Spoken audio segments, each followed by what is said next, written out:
क्योंकि आरक्षण जो है जातिगत आधार पर हमें दिया गया था, क्योंकि हमारा शोषण होता था।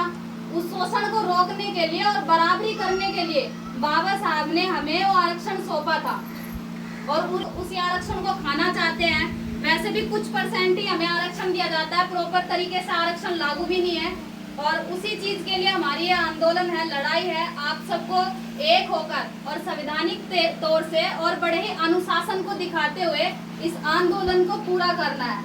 और मुझे आपसे एक निवेदन और है कि अगर कोई नहीं जा सकता वहाँ पर तो सोशल मीडिया के द्वारा इसका प्रचार करें, ताकि हमारे सभी साथी वहाँ पहुँच सके जो जाना चाहे।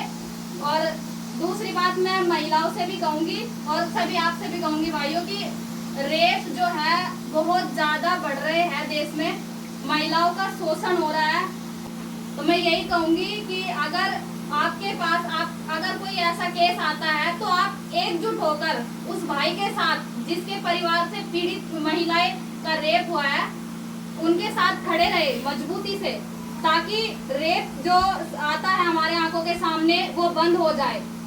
हमारी जो बहनें हैं, बच्चियां हैं छोटी छोटी, वो सेफली घर आ जाए।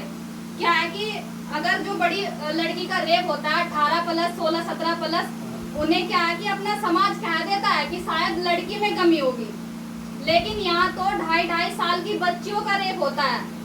अब समाज वहाँ तो नहीं कह सकता कि बच्ची में कमी होगी, क्योंकि वो जो उम्र होती है उसमें कुछ भी ऐसी चीज विकसित नहीं होती जिसका कारण रेप बने।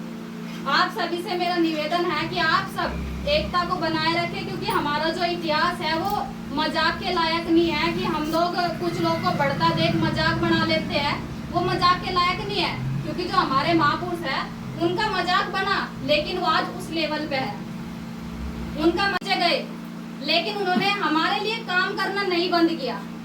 बाबा साहब ने कितने संघर्ष किए हैं, इस आंदोलन इतने आंदोलन किए कि हमारे जो हक अधिकार है सदियों से छीने गए हैं, हमें अछूत बताया गया था।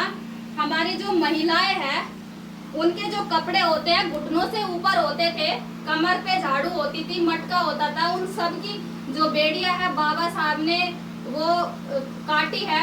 आप सभी से मेरा निवेदन है कि उनके पथ पर चलो। आप जरूरी नहीं कि आप किसी संगठन से मिलकर ही ये सब करोगे, संगठन में जाना आपके लिए जरूरी है। आपको अपने घर रहकर अपने बच्चों को शिक्षा की ओर लेके जाना है, उनके बारे में बताना है। जैसे हमारे गुरु महाराज जी है, रविदास जी है, सदियों से गुरु महाराज जी है, एक काम कर रहे हैं। उनके जो शिष्य है हमारे समाज को नशे से दूर रखने की कोशिश करते हैं। अपने जो हमारे एक समूह है, संगठन है रविदास धर्म, उसके द्वारा समाज को नशे से दूर करने का काम कर रहे हैं। तो मानो कितना अच्छा काम होता है ये, क्योंकि जो नशा है हमारे पूरे घर को खत्म करता है, महिलाओं की जिंदगी बेकार होती है, पूरे परिवार की जिंदगी बेकार होती है। बल्कि जो नशे में पैसा जाता है उससे हो सकता है बच्चों का भविष्य कितना अच्छा बन सकता है। बच्चे पढ़ सकते हैं, अच्छे कपड़े आएंगे, अच्छे स्कूल में जाएंगे, बच्चे अच्छा पढ़ेंगे तो अच्छा कुछ काम भी करेंगे, IPS बनेंगे, डॉक्टर बनेंगे। क्यों बनेंगे? क्योंकि घर जो परिवार है वो उसका पहले से शिक्षित है और उसमें कोई ऐसा काम नहीं है जिससे बच्चे को पीछे हटाया जा सके। क्योंकि एक शराबी अगर घर में रहेगा तो बच्चे को हर जगह बोला जाएगा कि तेरा बाप शराब पीता है, तो बच्चे पे क्या इफेक्ट पड़ेगा। मैं आप सभी से कहती हूँ कि अगर ये अंदर ये कमियां हैं इन्हें दूर करो, क्योंकि अपना समाज अपने घर को आपको चलाना आपकी जिम्मेवारी है। अपनी जिम्मेवारी से भागना कायरता का प्रतीक होता है। हमने समाज में सबको एक साथ लेकर चलो। किसी पुरुष पर कोई विपदा पड़ जाती है, चाहे वो जातिगत मसले से हो या किसी भी अन्य तरीके से हो, आप सभी उस इंसान का साथ दे। अगर वो गलत नहीं है तो, अगर वो गलत है तो उसका विरोध करे, चाहे वो अपना भी हो। लेकिन किसी भी ऐसे इंसान के साथ अगर गलत हो रहा है, आप सभी को उसका साथ देना है। और रही बाबा साहब की बात, तो बाबा साहब के मिशन पे तो आप हर कोई जानता है बाबा साहब ने हमारे लिए क्या किया है, बताने की जरूरत नहीं होती, क्योंकि आजकल सोशल मीडिया के द्वारा बाबा साहब को तो हर कोई जानता है। लेकिन बाबा साहब के पथ पे कोई नहीं चलता।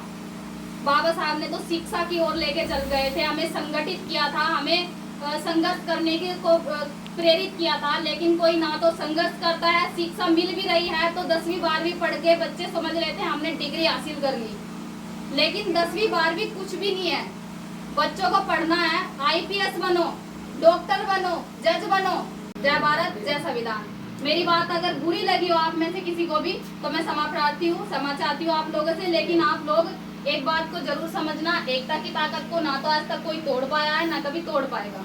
जब तक आप एक हो तब तक आप एक ही रहोगे, कोई दूसरा आकर आपको अलग नहीं कर सकता। और अगर अलग हो गए तो आपको मरने से भी कोई नहीं बचा सकता। जय भीम, जय भारत।